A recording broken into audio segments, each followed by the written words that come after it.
ഇന്ദിരാഗാന്ധിയെ എടുത്തോ എന്ന ചോദ്യത്തിന് എൻ്റെ അഭിപ്രായത്തിൽ ഇന്ദിരാഗാന്ധിയെ എടുത്തു എന്നുള്ളതാണ്. സുരേഷ് ഗോപി എടുത്തിരിക്കുന്നു.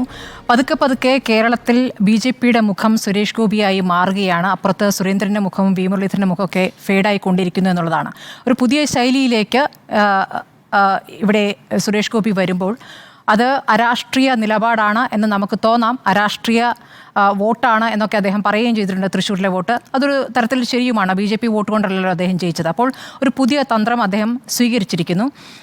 അത് സുരേഷ് ഗോപി എന്ന സിനിമാ നടൻ്റെ ഒരു രീതിയായിട്ടാണ് ആദ്യം വ്യാഖ്യാനിച്ചത്. എല്ലാ ഇടത്തേക്കും പോകാനും എല്ലാവരും ആരാധനയോടെ നോക്കുന്നു. സ്ത്രീകളുടെ വോട്ടടക്കം ആ സമയത്തുണ്ടായിരുന്ന വിവാദങ്ങളടക്കം യഥാർത്ഥത്തിൽ അദ്ദേഹത്തെ തെരഞ്ഞെടുപ്പിൽ സഹായിച്ചിട്ടുണ്ട് എന്നാണ് മനസ്സിലാക്കുന്നത്. നെഗറ്റീവായി വന്ന ചർച്ചകൾ അദ്ദേഹത്തിന് അത് ഗുണം ചെയ്തു എന്നുള്ള രൂപത്തിലാണ്. അത് അദ്ദേഹത്തെ ഒരു ഇരയായി കണ്ടുകൊണ്ട് വോട്ട് നേടുന്നൊരു രീതിയിലേക്ക് കാര്യങ്ങൾ മാറിയിട്ടുണ്ടായിരുന്നു.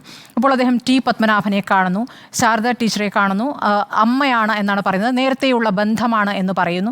ഇപ്പോൾ കരുണാകരൻ്റെ സ്മൃതി കുടീരത്തിൽ പോയി അതിനുശേഷം നടത്തിയ പ്രതികരണം കരുണാകരനെയും ആ രൂപത്തിൽ തന്നെയാണ് പറഞ്ഞിരിക്കുന്നത്. അപ്പോൾ കൃത്യമായൊരു രാഷ്ട്രീയ നിലപാടുകൂടി ഉള്ള ആളല്ല ഞാനെന്നും എല്ലാവർക്കും സ്വീകാര്യനായ ഒരാളാണ് എന്നും അദ്ദേഹം ഇവിടെ പറഞ്ഞു വെക്കുമ്പോൾ ഇവിടെ BJP കേരളത്തിൽ തുടർച്ചയായി പറഞ്ഞു വെച്ച കാര്യങ്ങൾ ഖണ്ഡിച്ചുകൊണ്ട് അദ്ദേഹം വരികയാണ് എന്നുള്ളതാണ്.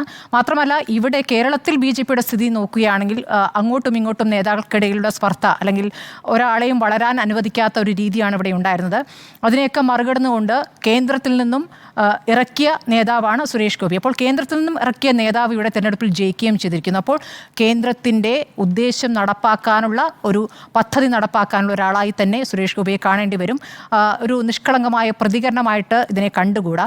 ഇനിയിപ്പോൾ ഇന്ദിരാഗാന്ധിയെ എടുക്കുക എന്ന് പറയുമ്പോൾ പലതരത്തിൽ പല നേതാക്കളെയും ഈ തരത്തിൽ എടുക്കാൻ RSS തയ്യാറായിട്ടുണ്ട്. അല്ലെങ്കിൽ ഒരു തരത്തിലും ആശയങ്ങളുമായി ഒരു ബന്ധവുമില്ലാത്ത നേതാക്കളെ പോലും ഞങ്ങളുടെ സ്വന്തം എന്ന് പറയുന്ന രീതി RSSനുണ്ട്, അത് BJPക്കുമുണ്ട്.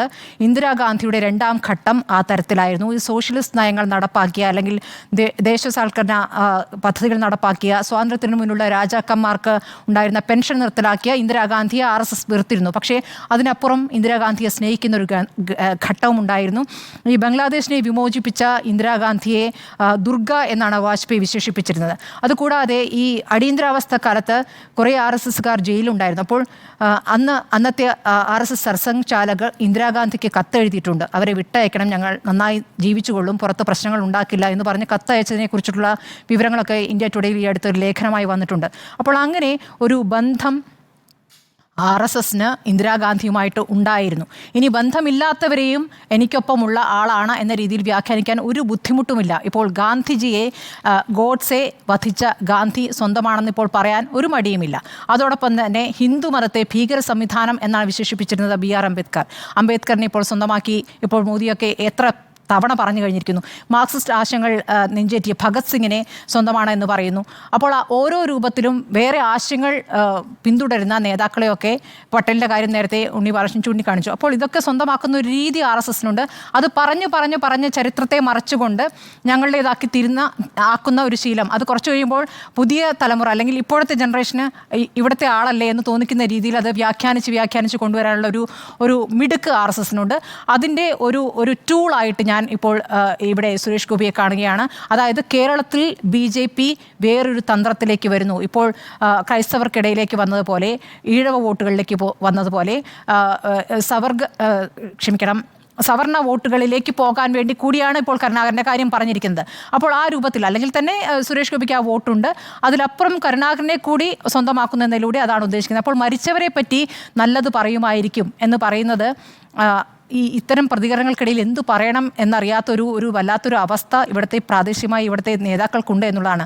BJPയെ സംബന്ധിച്ച്, കേരളത്തിലെ BJPയെ സംബന്ധിച്ച് ഇനിയിപ്പോൾ സുരേഷ് ഗോപിക്കൊപ്പം നിൽക്കണോ, അത് സുരേഷ് ഗോപിയുടെ ശൈലി സ്വീകരിക്കണോ, അതോ സുരേഷ് ഗോപി പറഞ്ഞതിനെ തള്ളണമോ എന്നുള്ള വല്ലാത്തൊരു ബുദ്ധിമുട്ടിലേക്ക് ഇവിടുത്തെ BJP പോകുന്നു എന്നുള്ള യാഥാർത്ഥ്യമുണ്ട്. അപ്പോൾ ഇന്ദിരാഗാന്ധിയെ എടുക്കാനുള്ള ശ്രമം സുരേഷ് ഗോപി നടത്തിയിരിക്കുന്നു. ഇപ്പോൾ നോക്കൂ, ഇപ്പോൾ സുരേഷ് ഗോപിയുടെ പ്രതികരണങ്ങൾ, ഇപ്പോൾ കേന്ദ്ര സഹമന്ത്രിയാണെന്ന നിലയ്ക്കൊക്കെ നമുക്ക് മനസ്സിലാക്കാം. പക്ഷേ K. സുരേന്ദ്രൻ്റെ പ്രതികരണങ്ങൾ മങ്ങിപ്പോകുന്ന രീതിയിലേക്ക് രാഷ്ട്രീയ പ്രതികരണങ്ങൾക്കപ്പുറം കുറച്ചുകൂടി എന്താ പറയുക, ഹൃദയം കൊണ്ട് സംസാരിക്കുന്ന നേതാവ് എന്ന രൂപത്തിലൊക്കെ പലരും വ്യാഖ്യാനിക്കുന്നുണ്ട്. അതിങ്ങനെ പറഞ്ഞ് സുരേഷ് ഗോപി ആ രൂപത്തിലാക്കി മാറ്റും. അപ്പോൾ BJPക്കുള്ള ഇപ്പോൾ നിലവിലുള്ള ഒരു അസ്പൃശ്യത അതൊക്കെ മാറിക്കൊണ്ടിരിക്കുകയാണല്ലോ. മാറുന്നുള്ളൊരു പ്രധാന ഘടകമായി സുരേഷ് ഗോപി ഇവിടെ മാറിയിരിക്കുന്നു. അത് ഇവിടുത്തെ BJP നേതൃത്വത്തിന് ഒരു അലാമിംഗ് സിറ്റുവേഷനാണ് എന്നാണ് ഞാൻ മനസ്സിലാക്കുന്നത്.